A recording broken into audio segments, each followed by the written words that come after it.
Hey hi everyone, good evening and welcome back to my channel. জানাই সকলকে শুভ কালী পুজোর, শুভ দীপাবলির আন্তরিক শুভেচ্ছা। আর এই রঙ্গোলি কেমন হয়েছে আপনারা কমেন্ট করে বলবেন। আমি কিন্তু ফার্স্ট টাইম রঙ্গোলি বানিয়েছি এইভাবে। আর এই জাস্ট একটুখানি ক্যান্ডেল দিয়ে ডেকোরেশন করছি। আর বলি, আমার শ্বশুরবাড়িতে রঙ্গোলি বানানো সাধারণত হয়নি এর আগে কোনো দিনও, কারণ আলপনাটাই বানানো হতো। আর এটাই আমাদের এখানকার কালচারে, তো আলপনাই বেসিক্যালি হয়। আর এখানে আমি এই প্রদীপ সাজিয়ে নিয়েছি, মানে মা সাজিয়ে দিচ্ছে, এরপরে দেওয়া হবে বাড়িতে সব জায়গায় প্রদীপ। সাধারণত আমরা 108খানা প্রদীপ প্রত্যেক বছর জ্বালাই। আর এই যে এখানে দেখছেন, আমি কিন্তু লক্ষ্মী গণেশ ঠাকুর বসিয়েছি। এর আগে আমার শ্বশুরবাড়িতে কোনো দিনও লক্ষ্মী গণেশ পুজো হয়নি, মা করেনি কোনো দিনও, যেহেতু এখানে মা কালী পুজোটাই করতো।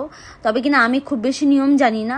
আমার ইচ্ছে ছিল যে বিয়ের পরে আমি বললাম মাকে যে আমি করব। মা বললো ঠিক আছে তুই কর, যেটা তুই পারিস, যেভাবে করবি। মা কিন্তু করেনি, কারণ আমার ইচ্ছে ছিল, আমি ছোটোবেলা থেকে বিহার ঝাড়খণ্ডে এইসব জিনিস দেখে এসেছি অলরেডি।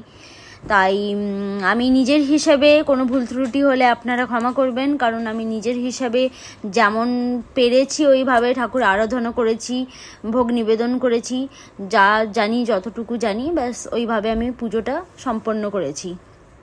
আর এই এখানে পুজো করছি, এই যে পুজো হচ্ছে, আমি আমার হাজব্যান্ড, ঠাকুরকে ধূপ দীপ দেখিয়ে পুজো করা হচ্ছে।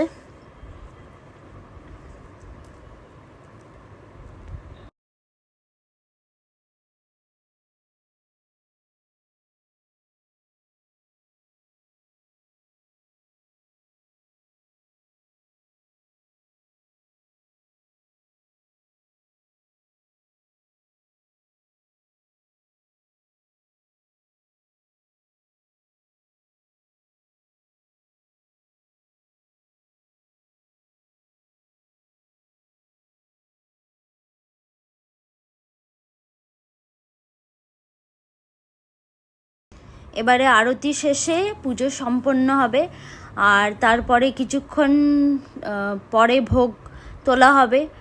আর ততক্ষণে, এখন বলি রাত 8:30টার বেশি হয়েছে, আমাদের নিচে যেতে যেতে 9টার বেশি হয়ে যাবে হোপফুলি। আর নিচে কালী পুজো হচ্ছে, অলরেডি চলছে। কালী পুজোর তো আমি ফাস্ট করতে পারি না, কারণ এটা খুব টাফ হয়ে যায়। তাই এরপরে নিচে যাব, পুজো অ্যাটেন্ড করব, রাতের ডিনারও ওখানেই আছে।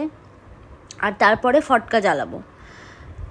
আর এই যে একটুখানি মুহূর্ত নিলাম, ক্যাপচার করলাম, বললাম আসো একটু সেলফি নিই। আর সব শেষে পুজো সম্পন্নর পরে এই ঠাকুরের সামনে একটুখানি ফুলঝুরি জ্বালানো হলো।